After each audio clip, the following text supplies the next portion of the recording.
All right, check this out. I'm going to teach you how to make ratatouille that is just absolutely amazing and is easy to do.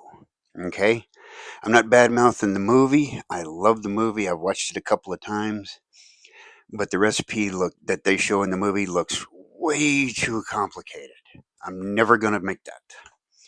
This is what it looks like when it comes out. They sliced everything really thin and laid it out really nice and baked it, and they have sauce and everything, and it's all beautiful and everything, so they can appease this critic right here. Okay, now I never knew what this was. The movie came out, and my dad called me around Christmas time. He had been to a potluck, and I can guarantee you, the first thing he said was, "Who in the heck put pickles in spaghetti sauce?"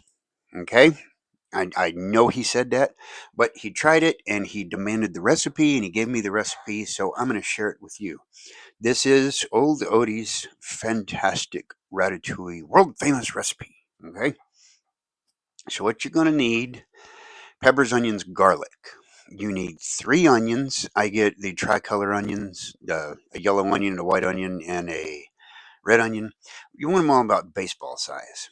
You get 2 peppers, whatever color you want. The color of the pepper doesn't really matter. And about 3 cloves of garlic.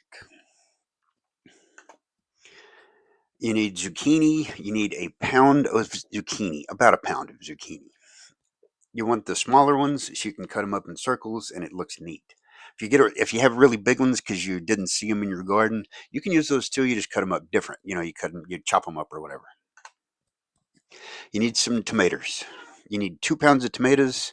I use Rotel, a can of Rotel, the small 10-ounce can, and a big can of just diced tomatoes with the juice in them. Okay, you just, you're gonna dump those in, open the can, and dump it out. That's it. That's all you need. Let's see. You also need some eggplant. You want to get about a softball size eggplant. The bottom of it's about the size of a softball, something like that. I like the Japanese eggplants with the sparkly looking ones. Those are nice. You also need some rice. I'm not sure how much rice. I always make it's 2 cups of water, 1 cup of rice, and I mix it into mine. You're supposed to serve it over rice, depending on which family recipe you're talking about. But that's it. Don't use AI slop. Use actual real rice, and about as much as you need. This is optional. This is the way we have it. We had Zatarain's Creole seasoning. You're gonna lather this on the your meats. Okay, I mean, you're as much as the meat can handle, and then you're gonna grill them. That's the best way, is grilled. You can also bake it after you put this stuff on there. You want either chicken, 5 pounds of chicken, or 5 pounds of pork. This was the pork I made with it. I was eating this while I was cooking the rest of it. This is the peppers, onions, and garlic sliced up, chopped up, and thrown in my biggest stock pot. Okay, the big, like 8 quart stock pot. Okay, because this is a good 5 pounds of meat we're looking at here, or not meat. We're looking at 5 pounds of vegetables here. Okay, so this is a pretty big recipe. My wife and I, we had it almost weekly for, oh man, I don't know how many times, but we ate it 5, 6 nights a week, every other week for years. This is a really good recipe. So you take a 1/4 cup of olive oil, you dump it in the bottom of this pan, throw those in there nice and hot until they get soft. At the same time, in your biggest skillet, you put a 1/4 cup of olive oil and your tomatoes, nice and hot, and you're going to kind of simmer the tomato juice down a little bit. Okay?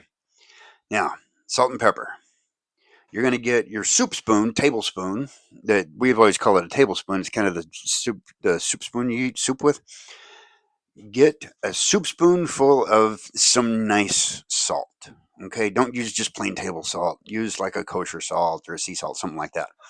And you're going to dribble most of that into this pot over these. Then you're going to put the rest in the tomatoes. On the tomato side, you're going to you scoop up some ground black pepper, just the basic stuff. You're going to get that tablespoonful of the ground black pepper and put it in here in this tomato, and you mix it in. Put the rest of it in the sprinkle just a little bit in the zucchini side, or the peppers on your garlic side. You're going to slice your zucchinis about like this, nice and thin, pickles, like pickles, okay? While the others are cooking. Then you're going to dump your zucchini in. Once the aromatics soften, you're going to dump your zucchini in. Then you're going to peel and slice your eggplant. You're going to lose a lot when you're peeling it. I don't care. Eggplant is nasty. You can replace the eggplant with broccoli or yellow squash. I tried cabbage once. Don't do cabbage. It was disgusting. I mean, it was gross. We almost threw it out. We still ate it, but we almost threw it out. Don't do cabbage. Eggplant's best. Broccoli is a close second. You throw broccoli in way at the end, though. But once you got the eggplant chopped up, you throw it in there. Then almost immediately, you dump the tomato side into the vegetable side. Okay? That way, everything's in one pot. The rice is cooking in a separate pot, of course, and the meat is cooking separately too. And then this is what it looks like when it's done.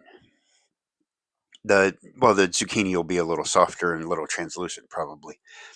But we have that with the rice. We mix the rice into it because I'm lazy. With the Creole chicken and maybe what's that stuff called? Oh, sourdough, like some sourdough or a Grand's biscuit. I have to stop recording now because the timer's going off because the pork's done. Like, share, and subscribe.